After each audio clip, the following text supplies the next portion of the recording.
Music by रियाज studio Khagaria. जब छाउरी देते छोरा लेबे करते, भले जे कुछ होते सब देखल जैते।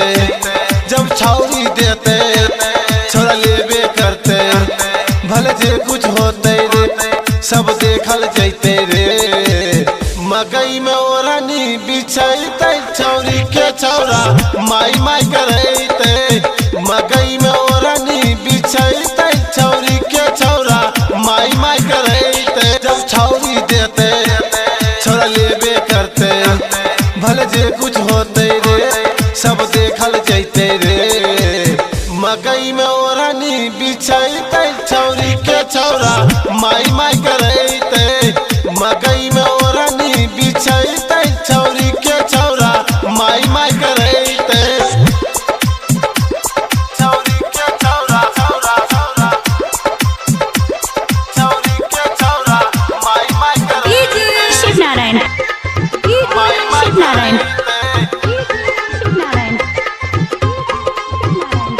छौरी के छौरा छौरा छौरा माई माई करैते। भले कुछ होते चाहे जानते जमाना, छौरी छै जमान छौरा लुटते खजाना।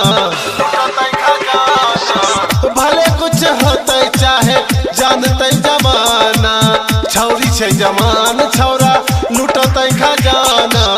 जब तक छौरिया में न झरते तब तक न छौरा छौरिया के न छोड़ते। मकई में ओढ़नी बिछैते छौरी के छौरा माई माई करैते। छौरी के छौरा छौरा छौरा छौरी के छौरा माई माई करैते। शिव नारायण शिव नारायण म्यूजिक बाय रियाज स्टूडियो खगड़िया। छौरी के छौरा छौरा छौरा माई माई करैते। राइटर सुधीर सोनल छै बड़ी बारिया, दोनों के घर छै जिला खगड़िया। राइटर सुधीर सोनल छै बड़ी बारिया, दोनों के घर छै जिला खगड़िया। जब तक न छौरा के मन भरते छौरी के दोनों बम के रगड़ते।